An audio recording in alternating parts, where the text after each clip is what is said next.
আসসালামু আলাইকুম। আমি আপনাদের সাথে আছি কাজী ইদ্রিস। চ্যানেলটি সাবস্ক্রাইব করে সাথেই থাকুন। আজকের বিষয় হলো বিএনপি কি আসলে ক্ষমতায় যাবে কি যাবে না। আরে ভাই, ক্ষমতাটা তো কারো বাপের পৈতৃক সম্পত্তি না যে কে যাবে আর কে যাবে না সেটা ডিসাইড করবে জনগণ। তবে বিভিন্ন সোশ্যাল মিডিয়ায় এখন গুঞ্জন ভেসে বেড়াচ্ছে বিএনপি কি আদৌ ক্ষমতায় যাবে কি যাবে না। আসলে বিষয়টা হলো কি, ক্ষমতার পাগল সবাই সবাই ক্ষমতায় যেতে চায়। কারণ ওই ক্ষমতার মস্তকে বসলে বেগম পাড়া করা যায়, তারপর এসালম গ্রুপের মতন অর্থ পাচার করা যায়। দেশের মনে করেন যে এমন একটা অবস্থা, 16 বছর তো আওয়ামী লীগ খেয়ে ঠোলা বানিয়ে গিয়েছে। এখন নতুন নতুন দল তারা আসতেছে ক্ষমতার বকদখল করার জন্যে। বিএনপি তো উঠে পড়েই লেগেছে ক্ষমতায় যাওয়ার জন্যে। তারা জুলাই সনদ নিয়ে কথা বলতেছে। ছাত্ররা তো অলরেডি ক্ষমতায় চলেই গিয়েছে, মনে হয় যে এরকম চলতেছে। এদিকে জামাত তারা ক্ষমতায় গিয়ে প্রধানমন্ত্রী হয়ে গিয়েছে, চরমনায় তারা ক্ষমতায় চলে গিয়েছে। আহা রে ক্ষমতা রে, দুনিয়ায় শুধু ক্ষমতা ক্ষমতা। এত ক্ষমতা যখন মারা যাবে 3.5 হাত মাটি ছাড়া কিন্তু কারো কোনো জায়গা হবে না। আসলে মূলত বাংলাদেশের যে এই যে প্রবীণ রাজনীতি বলেন বা সাবেক রাজনীতিবিদ বলেন, যারাই আসছে বাংলাদেশে এই স্বাধীনতার 51 বছর বয়সে, কেউ কিন্তু জনগণের কথা ভাবেনি।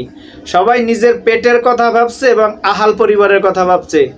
জনগণের রাজনীতিমুখী যতক্ষণ নেতারা না হবে ততক্ষণ এই বাংলাদেশের জনগণের কপাল খুলবে না।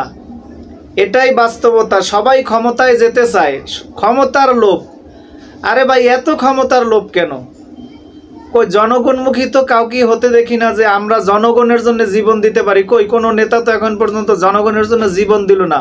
কিন্তু সাধারণ কর্মী রাস্তায় মাঠে ঘাটে জীবন দিয়েই ওই যে নেতাদের পেট ভরায়, তাদের ক্ষমতার মস্তকে বসায়। কিন্তু যখন নেতায় নির্বাচিত হয় ওই কর্মীর কথা ভুলে যায়। ওই কর্মীর সন্তান স্ত্রী পুত্র পায় কি একটা বিজিবির নাম, রিলিফের চাল, আর কপাল খারাপ হলে তো ওই নেতায় খবরই নেয় না। এটাই বাস্তবতা। বাংলাদেশের পরিস্থিতিতে দেখে আসছি বা সামনে হচ্ছে। এদিকে বাংলাদেশের রাজনীতি নিয়ে বিভিন্ন ষড়যন্ত্র চলতেছে এবং দেশের ভিতরে একটা অস্থিরতা বিরাজ করতেছে। আজকে দেখলাম প্রধান উপদেষ্টা ডক্টর মোহাম্মদ ইউনূস তার প্রধান কার্যালয়ের সামনে চাকরিচ্যুত বিডিআর সদস্যরা আগমন করেছে। সেখানে পুলিশ জলকামান এবং টিয়ার শেল ব্যবহার করেছে। অনেক ধস্তাধস্তি হয়েছে, অনেক মানুষ হতাহত হয়েছে।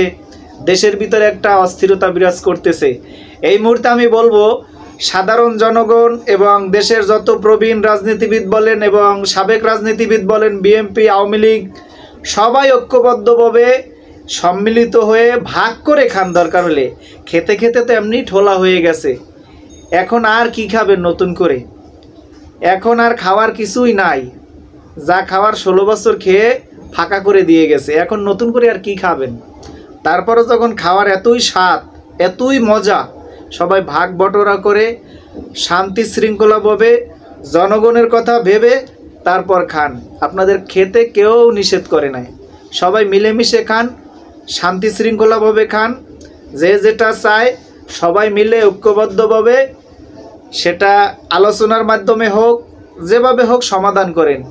একে অপরের প্রতি ঢিল মেরেন না, মেরে রাস্তাঘাট এবং দেশের পরিস্থিতি, সার্বিক জনগণের নিরাপত্তার হুমকি তৈরি করিয়েন না। এটা কোনো স্বাধীন দেশ এবং গণতান্ত্রিক দেশে হতে পারে না। এটাই বাস্তবতা। আপনারা সবাই মিলেমিশে ঐক্যবদ্ধভাবে সামনের দিনগুলো কেমনে পার করা যায় সেই চিন্তা ভাবনা করুন। ধন্যবাদ সবাইকে। ভালো লাগলে চ্যানেলটি সাবস্ক্রাইব করবেন, লাইক দিবেন, শেয়ার দিবেন, কমেন্ট